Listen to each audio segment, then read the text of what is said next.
Buenas tardes, Alexei. Buenas tardes, bueno.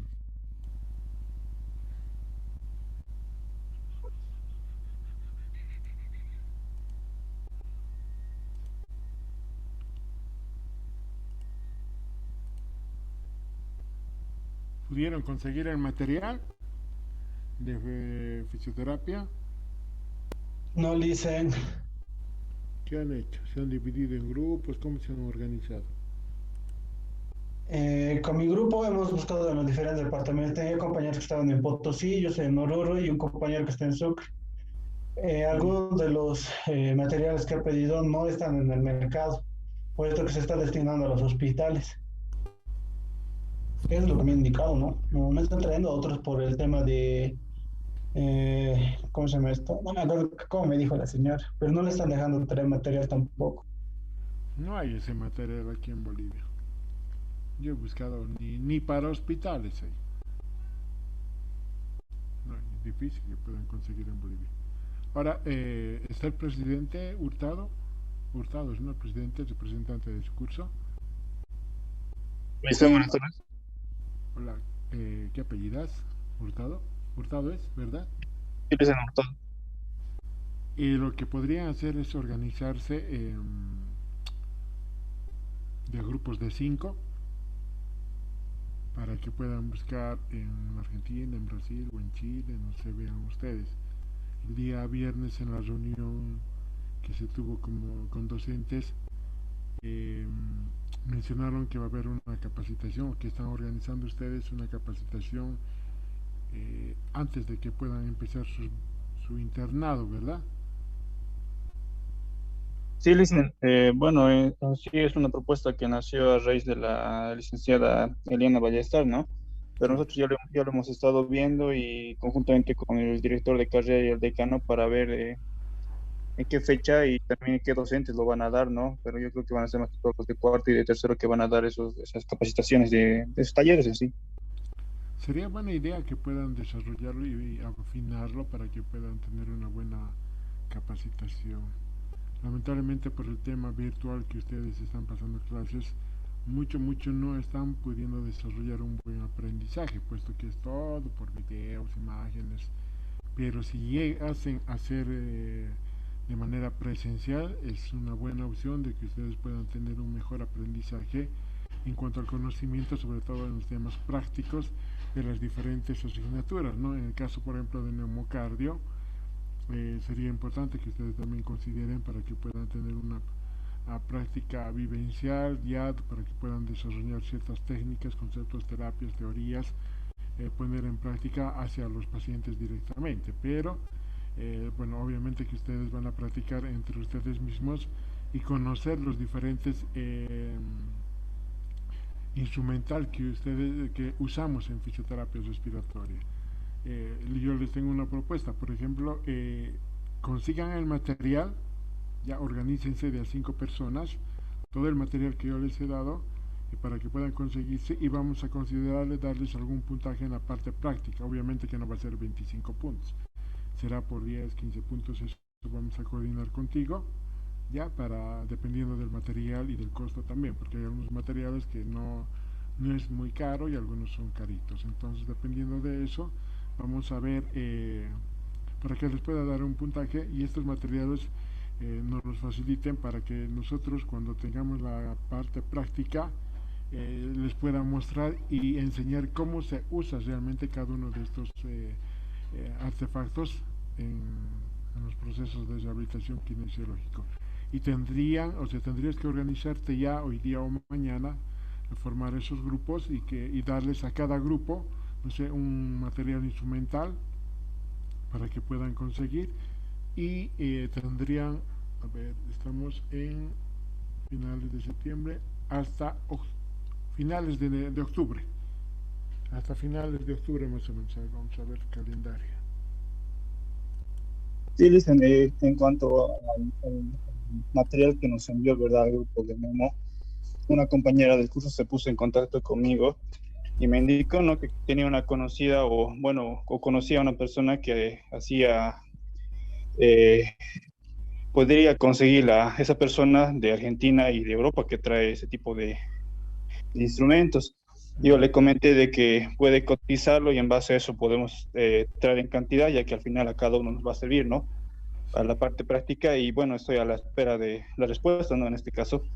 Claro, o sea, yo les digo, o sea, ese material se quedaría en la parte de la asignatura de neumocardio.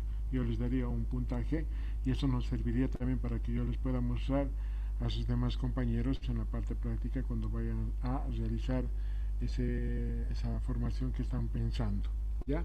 Y tendrían hasta, a ver, ¿dónde está el calendario? Vamos a ver, estamos 27 de septiembre. Sería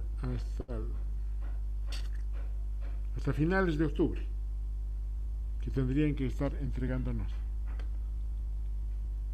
Prácticamente 1, 2, 3, 4, casi 5 semanas.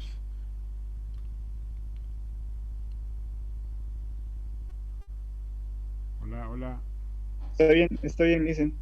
Ya, entonces tratan de conseguir, organiza tú a cada grupo y dale un sorteo, no sé, vean que para que puedan conseguir ese material y, y lo hagan traer o consigan. No es necesario que sea nuevo también, ¿no? Ahora, la persona que no quiera conseguir material o no tenga las posibilidades económicas, no hay ningún problema, no se la va a obligar a nadie, ¿no? Pero esta se le va a dar un puntaje como apoyo.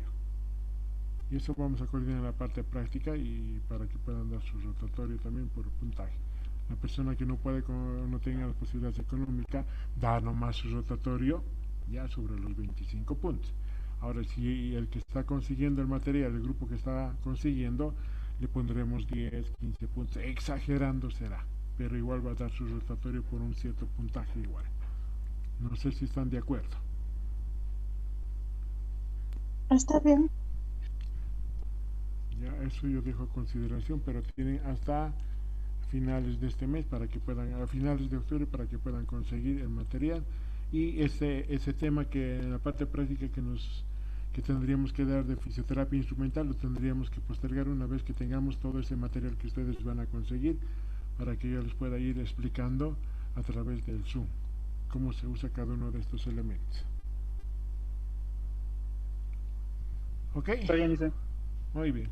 Organicen entonces, jóvenes, y traten de conseguir lo más antes posible. Y ahora, si lo tienen más antes posible, mucho mejor, ¿no?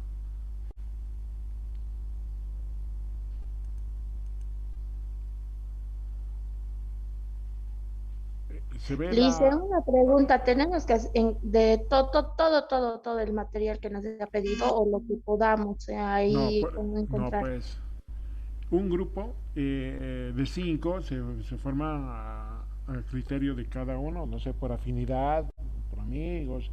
Va a ser traer, no sé, el flúter, por decirte. Solo un material, no todo el material. Está bien, Liz. No sé si Gracias. me dejo entender. ¿Son cuántos materiales que les pasé? Creo que son 16, 15. No recuerdo bien cuántos materiales les pasé. Pero solo un grupo, un material nomás. No, no todo el material, un grupo. No, solo uno nomás. Entonces se estarían formando más o menos como unos 15, 16 grupos de 5, contando que son más o menos como unos 110 o 114 creo que son en todo el curso. Entonces, dividiendo más o menos a 5 llegaría a tener, y bueno, los que no están participando algunos, o los que no quieran participar, y los que no asisten también a teoría o práctica, como yo les estoy tomando, abandonando, más o menos hay como un 90, 100%, 100 alumnos que estarían participando activamente, ¿no? O sea, participando en todas las clases. Y de ahí estarían formando un grupo de 5 más o menos. Ahora para el vacunómetro podrían conformar un grupo de 8 o de 10. Es un material un poquito más caro el vacunómetro.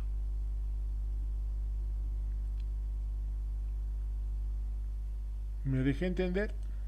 Sí, dicen, está bien. Son Sí, 15. no. En la lista que nos enviaron son alrededor de 15 instrumentos. Creo que Ya. somos entre 110 y 115 como indicaba. Si nos Sí. dividimos a 5, nos tocaría un instrumento. Eso con la mesa directiva lo vamos a organizar, Lisa, no se preocupe. Eso organícenlo de la mejor manera y no obliguen, no es obligatorio de que puedan hacer traer ese material. El que no tenga posibilidades económicas está bien, igual va a dar su rotatorio, va a dar nomás, ¿ya?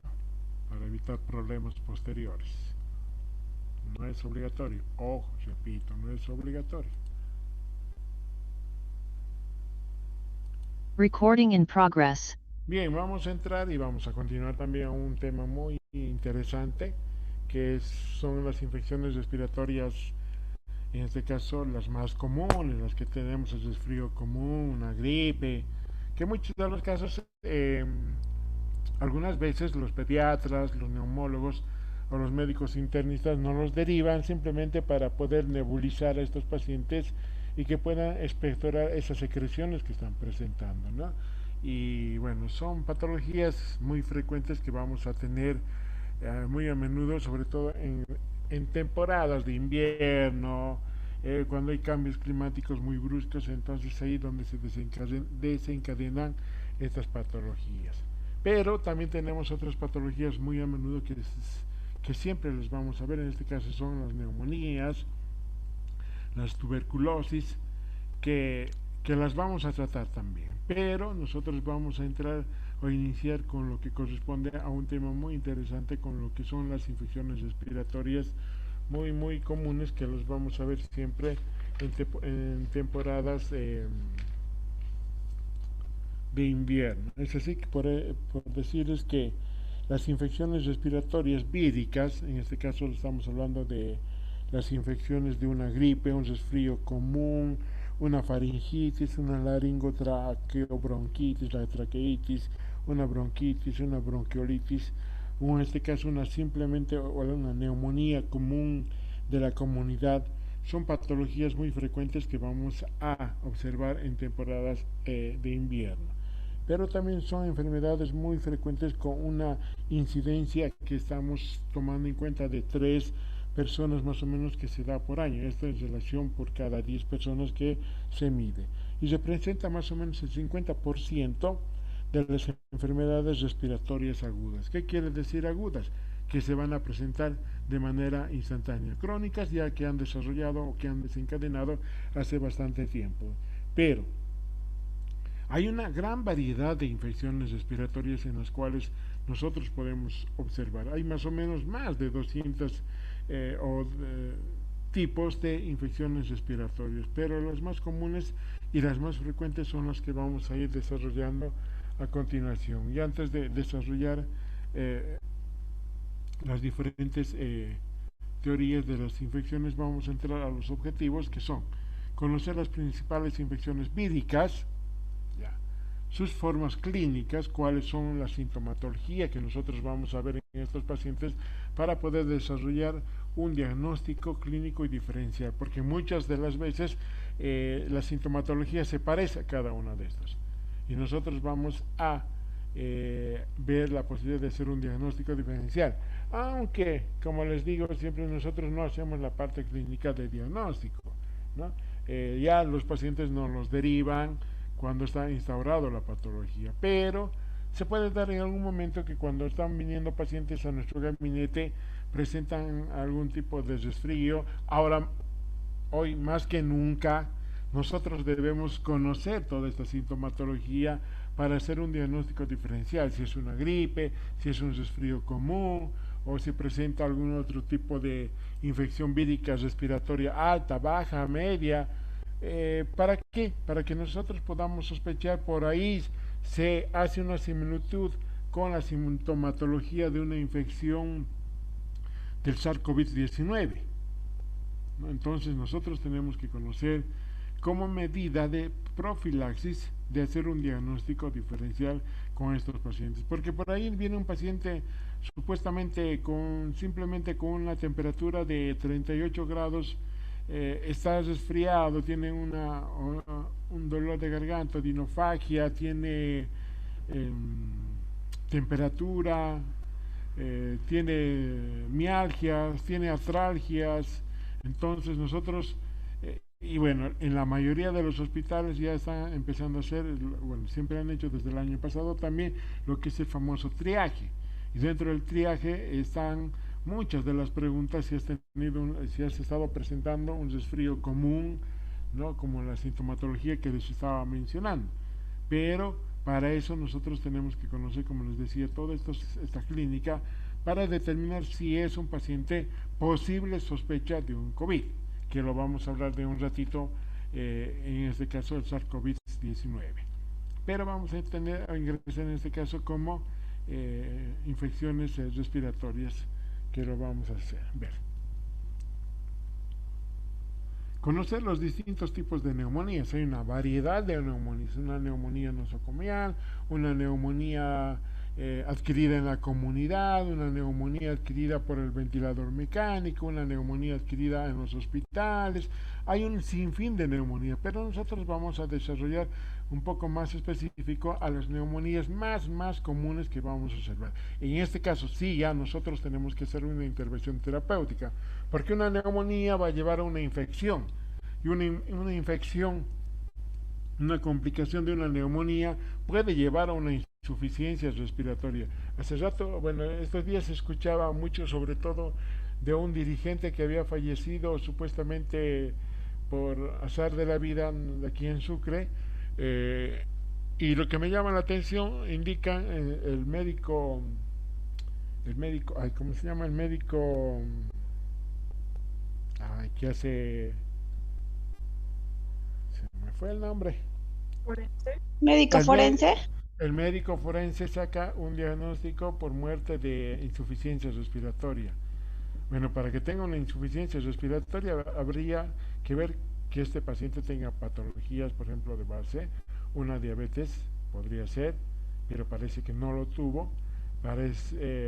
Sospecharon de un COVID-19, hicieron la prueba, salió negativo, supuestamente estaba con una neumonía. Bueno, puede quedar algunas secuelas de neumonía, pero la insuficiencia respiratoria medio que me hace dudar a mí, ¿no? Puede ser que haya pasado algo con ese señor, haya tenido algún problema respiratorio, neurológico muy grave, para que tenga y fallezca por una insuficiencia respiratoria.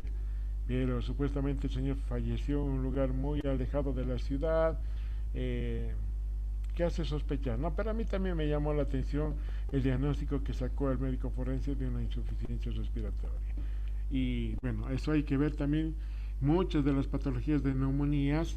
En este caso vamos a hablar también un ratito, en el SARS-CoV-19 va a dar una neumonía, una infección, y bueno, va a desencadenar también una insuficiencia respiratoria. Entonces, muy importante que ustedes identifiquen y reconozcan estas patologías para el tratamiento correspondiente con oxigenoterapia. Esto lo vamos a hablar en la parte práctica el día jueves, jueves y viernes, con los grupos que nos corresponden. Distinguir entre infección y enfermedades tuberculosas. Una infección normal, una gripe que puede desencadenar un resfrío común, la sintomatología que va a desencadenar, y una enfermedad tuberculosis que puede llegar a afectar muchos otros órganos también, ¿no? Puede afectar los riñones, puede afectar los huesos, puede afectar el sistema nervioso central, los pulmones, el corazón. Entonces, la tuberculosis es un problema muy grave que cuando está muy avanzado va a desencadenar problemas muy graves en los pacientes.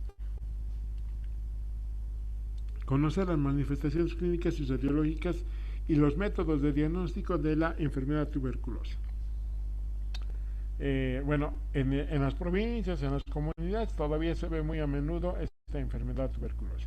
En las ciudades se ve, pero muy poco. En comparación de los anteriores años, ya no es tanto la epidemiología que se tenía como un alto porcentaje. Ahora es menos, ¿no? Pero todavía se ve aún.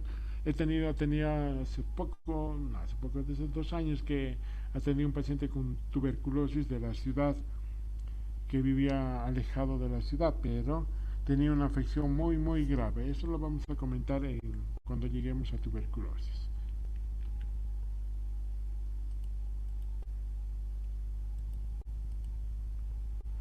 Bien, vamos a empezar con el rinovirus. Vamos a indicar diciendo que es una enfermedad que se va a desencadenar sobre todo en etapas o en épocas de invierno, donde sobre todo hay cambios climáticos y donde las personas van a tener una disminución del sistema inmunológico, ¿no? Por eso es que van a desencadenar este tipo de enfermedades. Son miembros de la familia Piconaviridae, más o menos, no recuerdo bien el nombre, sin cubierta de ARN monocatenario. Es, es un tipo de virus que se desencadena a través del rinovirus. Y vamos a indicar diciendo que son las causas más importantes del resfriado común y las infecciones de las vías respiratorias superiores. Respiratorias superiores es la que va a llegar solamente hasta la parte de la glotis. ¿Ya? Hasta ahí. Sin embargo, estas infecciones remiten también de manera espontánea y no provocan ningún cuadro grave.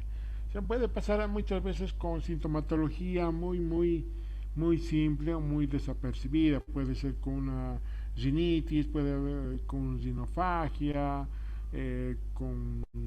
o simplemente con dolor de garganta o con tos muy esporádica. Entonces, este rinovirus puede pasar como desapercibido en muchos de los casos. Bueno, sus infecciones presentan picos estacionales a principios de otoño y primavera, lo que les decía hace rato, ¿no? Esta es una enfermedad generalmente que se da en esa etapa. Y la patología, la patogenia, las causas que van a desencadenar es una infección que se propaga por aerosoles, manos y fomites. ¿Qué es lo que quiere decir esto? Que la mayoría de los contagios es por lo que el paciente está estornudando, ¿ya? Esos fumites, esas secreciones que elimina el paciente a través de los aerosoles cuando está estornudando, cuando está hablando, conversando, queda en la superficie. Y muchos de nosotros tocamos esa superficie y no nos lavamos las manos, entonces, y llevamos a los ojos, llevamos a la nariz, a la boca, vamos a tener un contagio. Y de esa manera nosotros vamos a llegar a presentar también un rinovirus o un resfriado común. Y bueno, y esta patogenia o este rinovirus también, o esta infección que está presentando, puede vivir a temperaturas más o menos de 34 grados, ¿no? Y el virus se adhiere al ICAN-1. Las células infectadas se agregan a una bradiquimia e histamina. El interferón que se sintetiza como respuesta a la infección puede limitar la progresión de esta y contribuir a los siguientes síntomas. ¿Qué es lo que va a presentar dentro del cuadro clínico como sintomatología?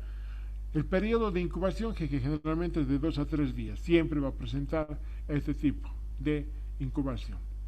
La rinorrea. ¿Qué es una rinorrea? Cuando te chorrea el moco. Cuando te chorrea. Es la eliminación de secreción nasal, lo que chorrea el moco. Bueno, eso, en palabras comunes es eso, ¿no? Va a haber estornudos. Odinofagia, ¿qué es una odinofagia?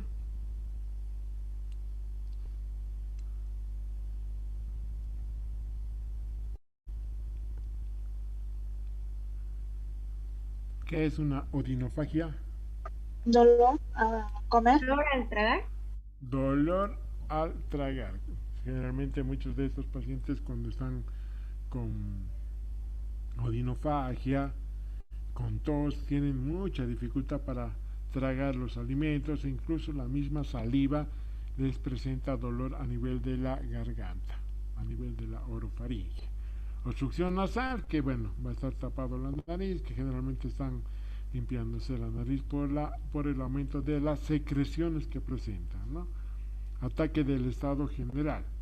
Están asténicos, generalmente no tienen ganas ni para levantarse. Y una cefalea, ¿qué es?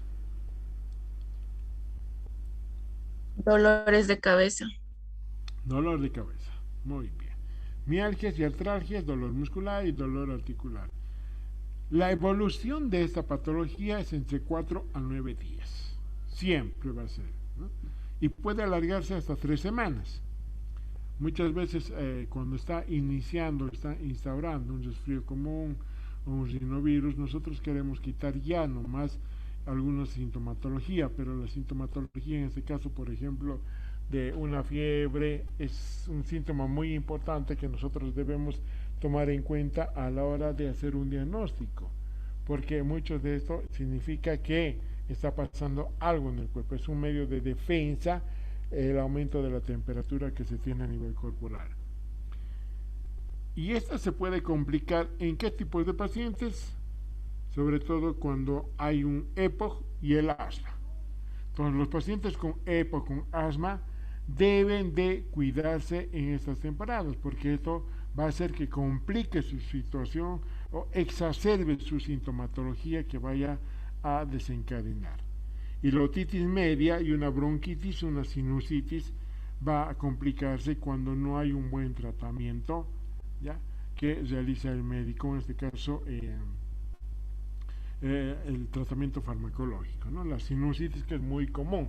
He visto muchos pacientes que llegan con sinusitis. ¿Por qué? Porque las secreciones nasales que presentan se van a los senos parasenales, ya sean al frontal, al etmoide, sobre todo a nivel frontal, cuando se sube esta secreción que se tiene a nivel de las vías respiratorias. Entonces se produce una infección, una inflamación, y empieza a haber dolor en la frente y se conforma una sinusitis. ¿Y la sinusitis cómo se trata? ¿Alguien sabe?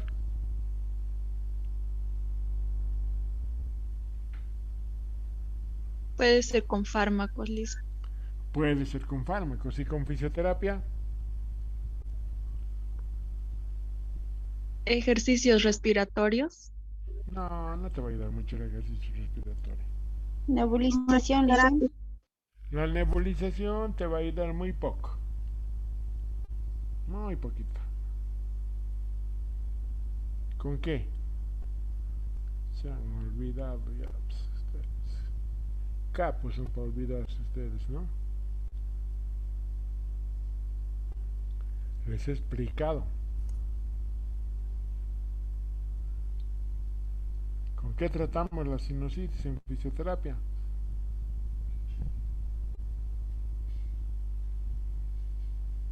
¿Alguien se acuerda?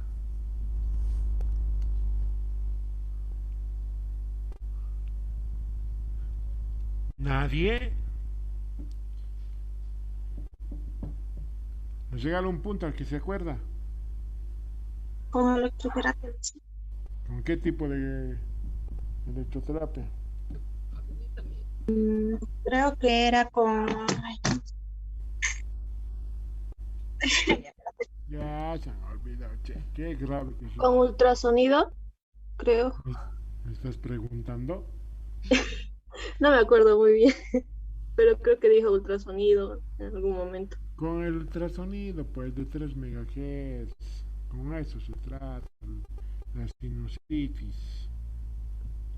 La otitis media, bueno, que es muy común ver en estos pacientes cuando van a presentar una complicación, ¿no?, de un resfrío común. He visto a muchos pacientes llorar con una otitis, un dolor de una otitis. Y una bronquitis que generalmente sí se desencadena y se desarrolla en estos pacientes como complicación. Bueno, y el tratamiento es sintomático, ¿no? Se les va a dar analgésicos, antiinflamatorios no esteroides, el paracetamol, ibuprofeno, descongestionantes, el acetilcisteína, el bromuro de ipatropío. Todos estos fármacos se les da para poder descongestionar cuando van presentando secreciones en las vías respiratorias. La nebulización, que es muy importante para eliminar esas secreciones, en todo caso si es una tos seca, para ayudar a humedecer también lo que corresponde a la vía aérea respiratoria. Antihistamínicos e hipertermia respiratoria por vapor caliente, ¿no?, las vaporizaciones que se van realizando. El aporte complementario de la vitamina C no tiene ningún efecto sobre la incidencia de los resfriados. ¿Qué dicen ustedes ante esto? ¿Cuál es su criterio?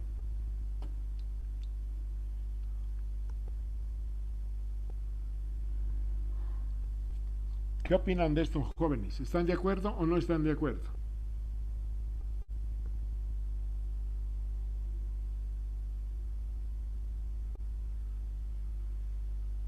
Jóvenes, hablen.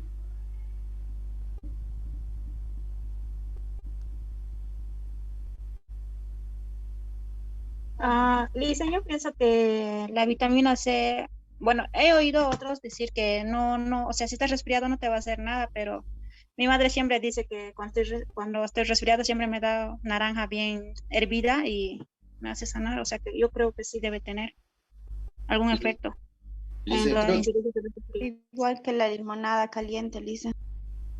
Ya, después a ver otros criterios un poco más Listen, una vez leí fundamentados. de que A ver, reduce el tiempo de un resfriado, pero como tal no previene. sí. ¿Qué más? A ver, ¿alguien más?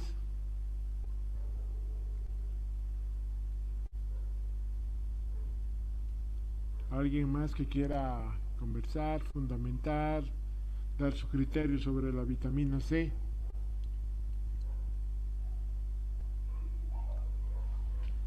¿Qué alimentos, ¿En qué alimentos vamos a encontrar la vitamina C en mayor cantidad? Naranja, Los cítricos. blanco. Ricos.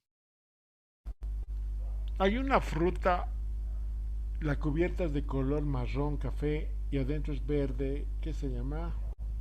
Kiwi, Kiwi. es rico.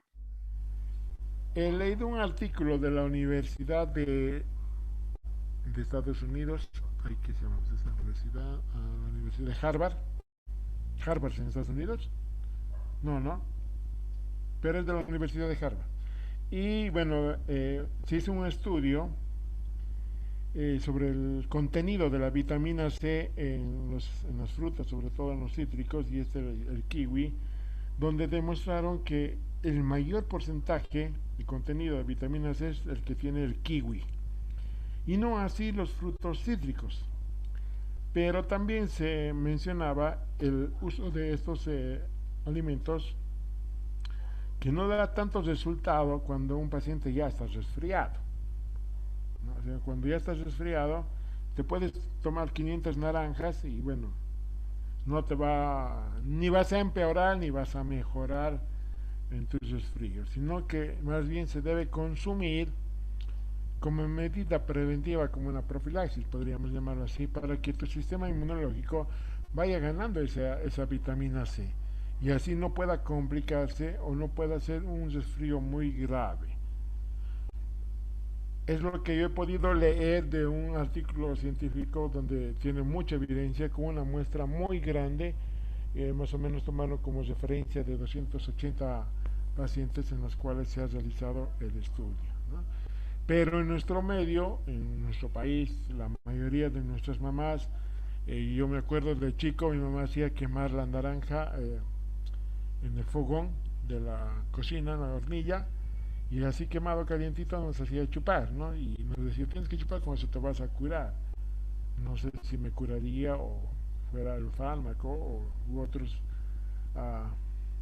plantas medicinales que me curaban, pero es un medio tradicional que tenemos en nuestros lugares que vivimos, ¿no? Cada uno, bueno, vive de acuerdo a sus usos y costumbres y tomamos medicamentos de plantas medicinales y fármacos realizados en empresas también. Pero en este caso, bueno, dejo a criterio de cada uno de ustedes para su respectivo análisis, porque muchas de las veces cuando atendemos a los pacientes nos preguntan, ¿no? ¿Qué puedo tomar para mejorar mi resfrío, las vitaminas?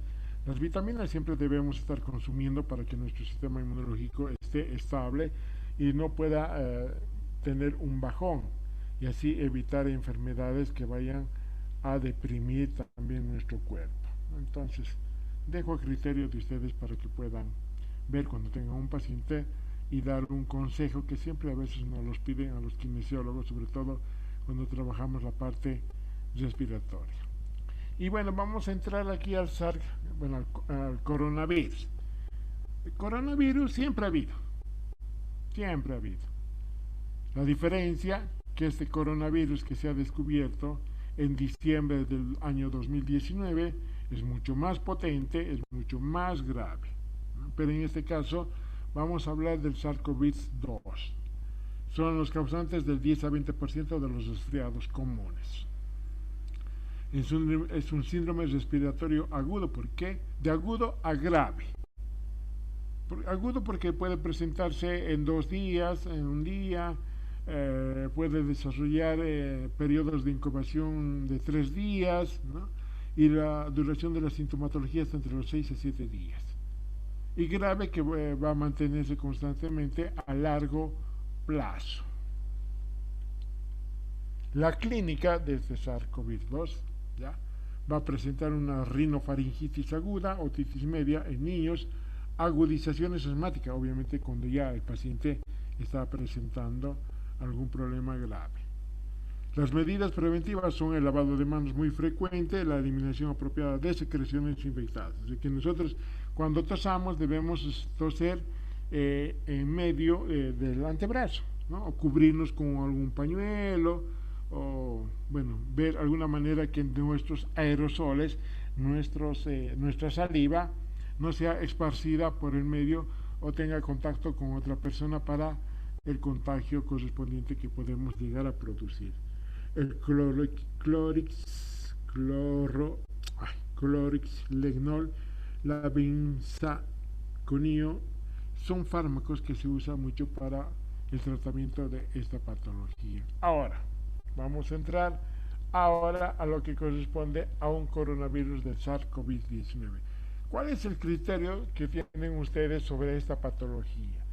Es un coronavirus creada que se desarrolló por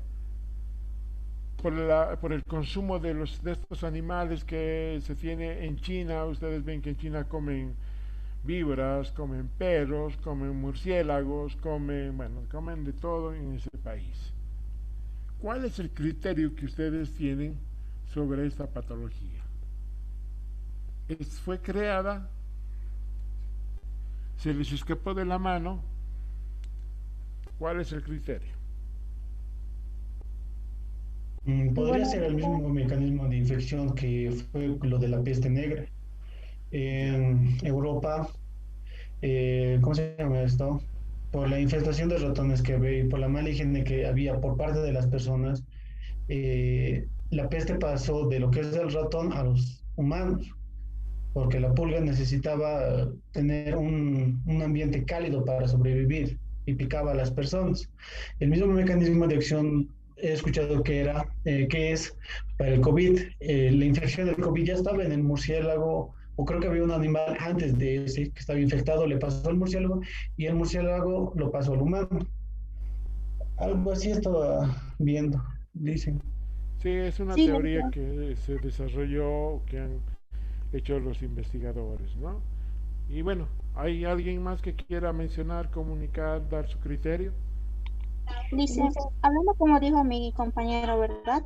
Está bien lo que dijo. La cuestión es que después que lo pasó al humano, el virus estaba en esa persona que estuvo incubando y luego estaba tipo, como decir, el virus estaba evolucionando, o sea, y estuvo varios días hasta que la señora fue al hospital y del hospital ya sabía que había esa enfermedad, pero no lo avisaron, se mantenía en secreto. Bueno, es una teoría que también que fue creada, que me imagino que estás queriendo argumentar, ¿no? Cuando uno ya sabe que hay una de estas patologías, o sabían que había esta patología, eh, no la han tratado adecuadamente, aún sabiendo, y se les fue de la mano. Porque recuerden que esta primera paciente, la señora que trabajaba en un mercado, creo, es la que llevó, ¿no? Se fue a un hospital y empezó a contagiar a todos los que estaban en espera en esa sala. Y recuerden que la sintomatología del SARS-CoV es por la eliminación de los aerosoles. Es por eso muy importante, jóvenes, que ustedes usen el barbijo, usen los lentes, sobre todo en lugares donde hay mucha concurrencia de mucha gente. He visto en los mercados, en el mercado central, aquí en Sucre, en el Morro, ya la gente, sobre todo en el mercado del Morro, la gente ya no tiene el cuidado correspondiente de cuidarse a sí mismo, ¿no?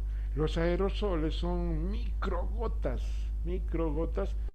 que te puede llegar al ojo y tú te frotas y ya puedes producir un contagio, una infección a través de esa vía y en horas puede llegar al pulmón dependiendo de la paciente, dependiendo de la patología de la paciente, si llega a tener, no sé, patologías de base como diabetes, enfermedades renales, enfermedades cardíacas, pulmonares e incluso enfermedades neurológicas también, ¿no?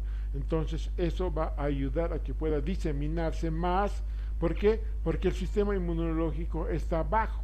Y cuando el sistema inmunológico está deprimido, tiene tendencia más a poder a realizarse infecciones más concurrentes en el menor corto posible. Entonces recuerden que nosotros debemos evitar estar en lugares donde haya mucha aglomeración de personas, porque no sabemos si esa persona está contagiada o no. Yo me acuerdo cuando el año pasado, cuando fui al seguro a hacerme ver porque tenía sintomatología del coronavirus, la persona que estaba en mi delante y la persona que estaba en mi detrás tenían COVID positivo, ¿no? Pero la persona que estaba en mi detrás estornudaba, tosía y se quitaba el barbijo, entonces medio que a veces uno se siente incómodo, ¿no? Y yo no sabía, ¿no? Y la señora que estaba en mi delante le preguntó cómo se sentía, porque ya ellos dos ya habían estado mucho más antes, días antes, en la consulta en el seguro y que habían dado positivo, ¿no? Yo estaba en medio de los dos, bueno, yo estaba en sospecha todavía. Pero bueno, hay que cuidarnos, jóvenes, sobre ese tema, el uso del barbijo. ¿Alguien más que quiera dar su criterio? Por ejemplo, yo tengo el criterio y me da a pensar que esto ha sido creado, ¿no? Porque hay muchos factores, el sistema económico a nivel mundial, las dos potencias que son Estados Unidos y China que quieren generar grandes riquezas económicas y que el uno ni el otro quiere dejarse, y es por eso que han desencadenado lo que es también esta enfermedad, ¿no? Y las grandes transnacionales, empresas que también pueden llegar a desarrollar sobre todo el uso de los fármacos que se tienen, ¿no? Sobre todo la compra de las vacunas que nosotros como país realizamos, ¿no? Tiene un costo económico, supongo que alto. No sabemos cuánto cuesta una vacuna, no nos los han dicho, y tampoco en los otros países he escuchado que no saben cuánto cuesta una vacuna, ¿no? Entonces estas empresas grandes también generan mucha economía en su país. Y bueno, también hay teorías que dicen que se ha creado para reducir también lo que es el alto porcentaje o la exagerada población que hay a nivel mundial, ¿no? Pero yo me doy cuenta, no creo que sea esa teoría para disminuir a la población, porque por lo menos yo me di cuenta, muere un paciente con COVID y nacen otros 10 guaguas. Esta mañana nacieron 6 guaguas en el hospital, y bueno, creo que ayer falleció un paciente con COVID. Entonces hay una diferencia marcada, no creo que sea esa la causa. Hay muchos factores o teorías que indican sobre la creación o sobre este COVID-19. ¿Alguien más que quiera argumentar?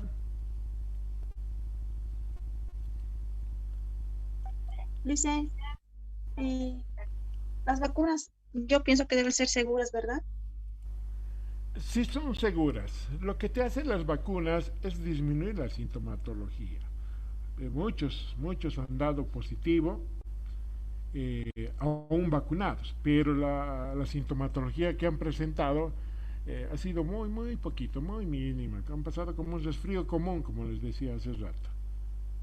Y es bueno hacerse vacunar. No, yo a veces discrepo con algunas personas, obviamente que tienen todo el derecho cada uno de decidir de no vacunarse, pero es por el bien de cada uno, es el bien por el de su familia, de sus hijos, de sus papás, de sus familiares, hermanos.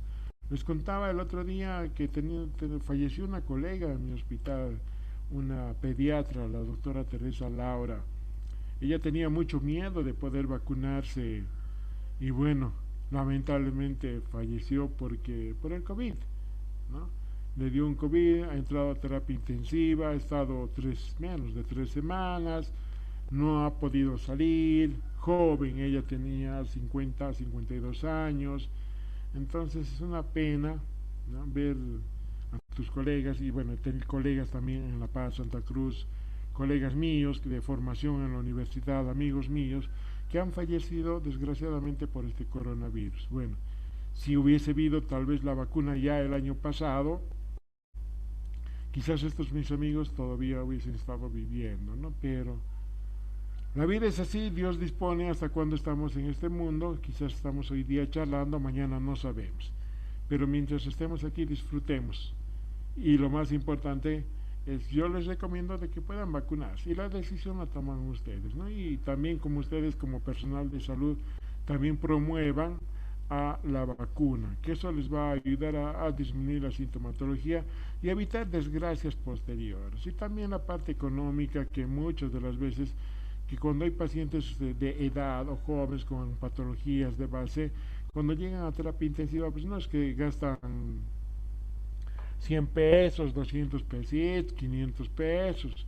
Mínimo gastan 5.000, 6.000 bolivianos, 7.000 bolivianos por día.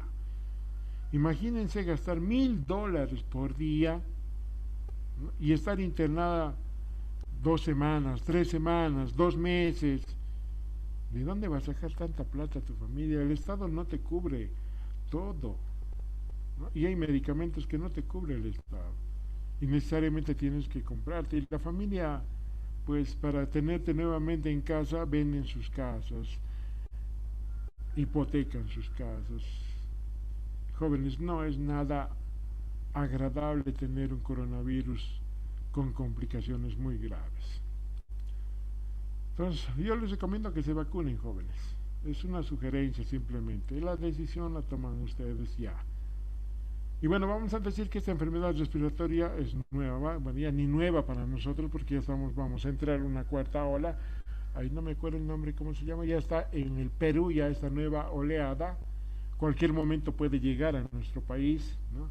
La sintomatología es muy variante en cada uno de las olas que se ha ido presentando. Vamos a ir hablando de un ratito.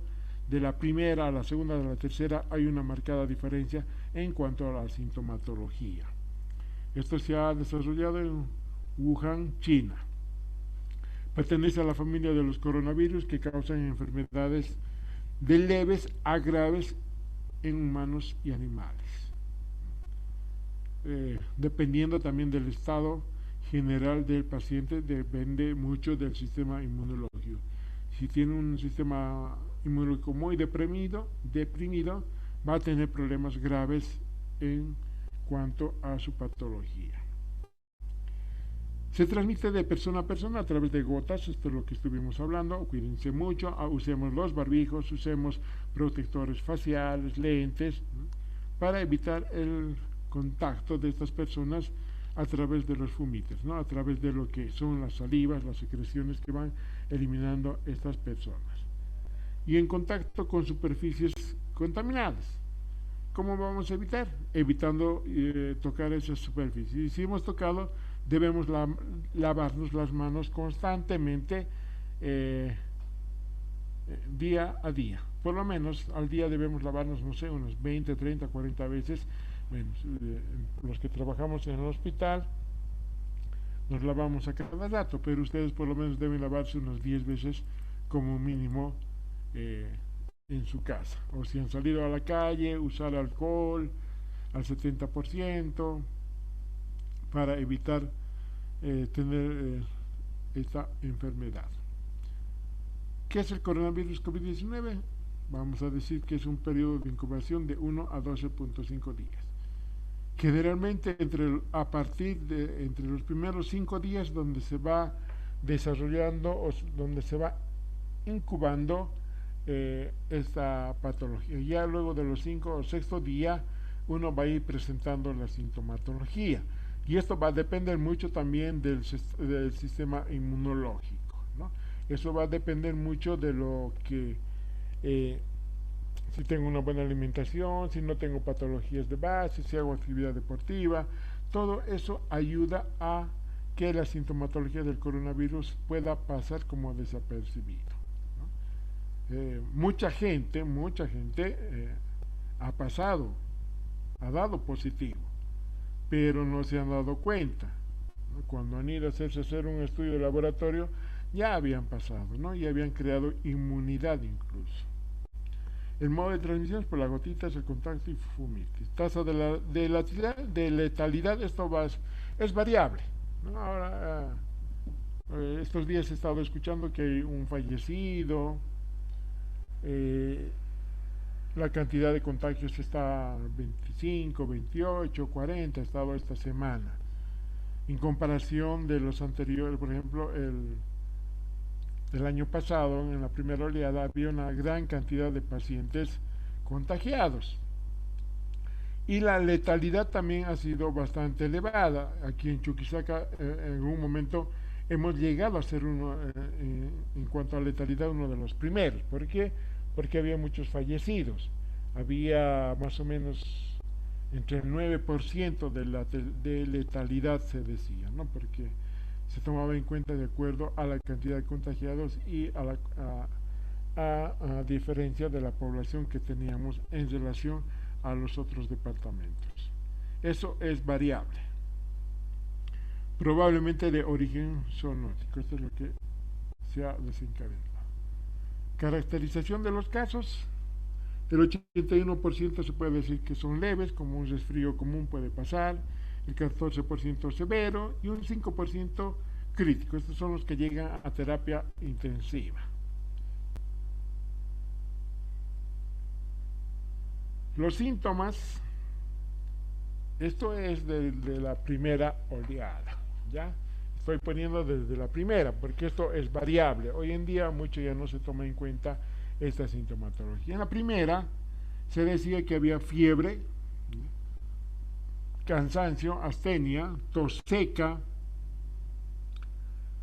y bueno, había otra sintomatología también como mialgias, artralgias, y todo esto lo que producía era una fiebre alta, arriba de los 38 grados, 39 grados.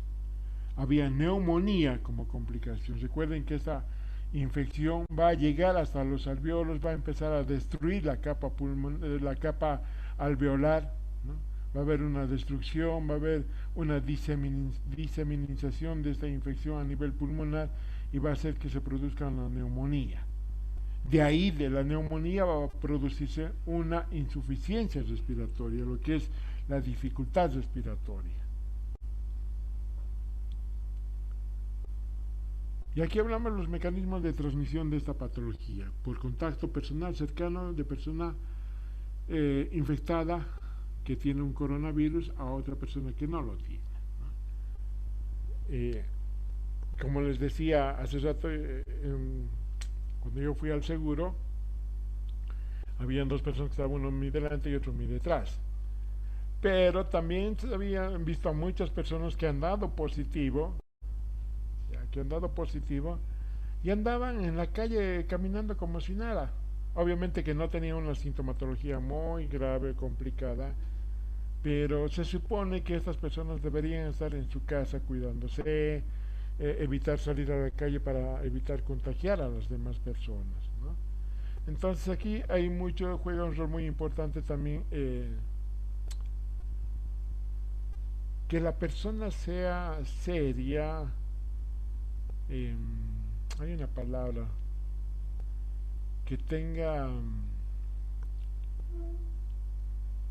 no sé cómo denominarlo, pero que sea consciente, ¿no?, de su enfermedad misma, de que si sale a la calle va a contagiar a otras personas.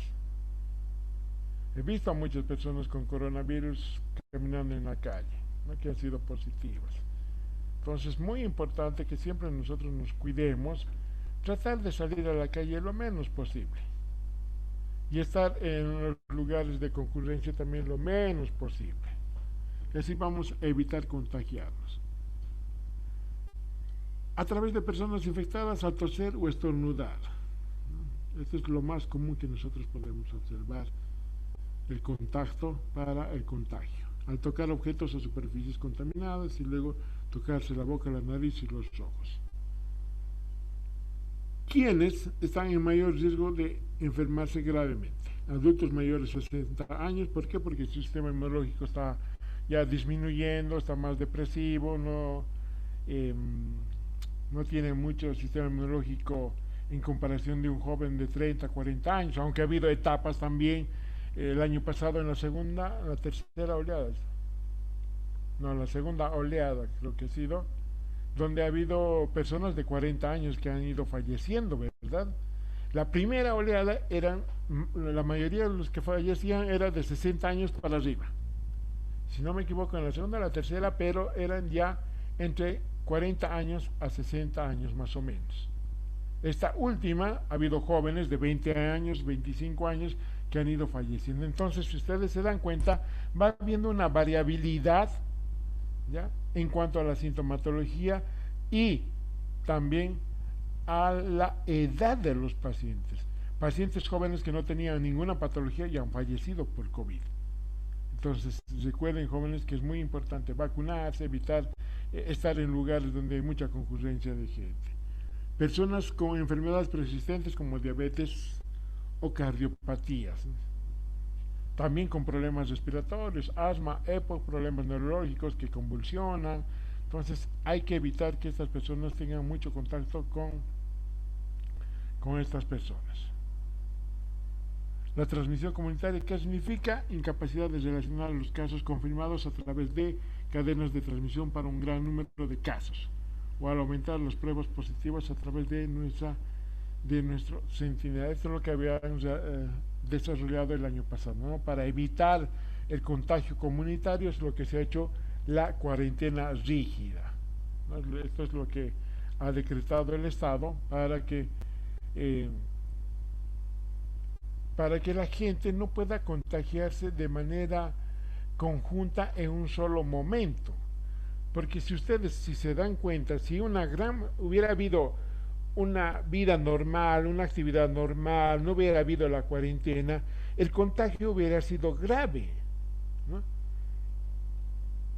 Y nosotros en los centros de salud, sobre todo en los hospitales de tercer nivel, las terapias intensivas que tenemos no son pues para cada 10 habitantes una cama, por decirte, ¿no? Se toman por cada 1000 habitantes una cama. Si no hubiera habido esa cuarentena, los hospitales hubieran súper colapsados, no hubiera habido camas, no hubiera habido oxígeno para estos pacientes. Entonces, por eso ha sido una medida muy importante que ha decretado el Estado para realizar una cuarentena. Y las recomendaciones que se toma hoy en día, bueno, hasta el momento, es evitar el contacto cercano con personas que tengan síntomas de gripe. Hay que tener mucho cuidado. Puede ser que tenga una gripe, pero puede ser un coronavirus. Nosotros no sabemos de esta persona. La persona puede estar a nuestro lado estornudando, tosiendo. Entonces, por eso es muy importante el distanciamiento de 1 metro, por lo menos, de estas personas. Al toser y estornudar, cubrir la boca y nariz con la cara interna del codo, como pueden fijarse en la imagen. Evitarse tocar los ojos, la nariz y boca. Si nosotros salimos a la calle, evitemos tocarnos los ojos, la cara, ¿no? Si no nos hemos lavado las manos, o por lo menos no nos hemos desinfectado. Y aquí tienen lo que es el procedimiento de lavado de manos, el adecuado. Bien, vamos a quedar aquí, jóvenes, vamos a continuar la siguiente clase. ¿Alguna duda, pregunta hasta aquí?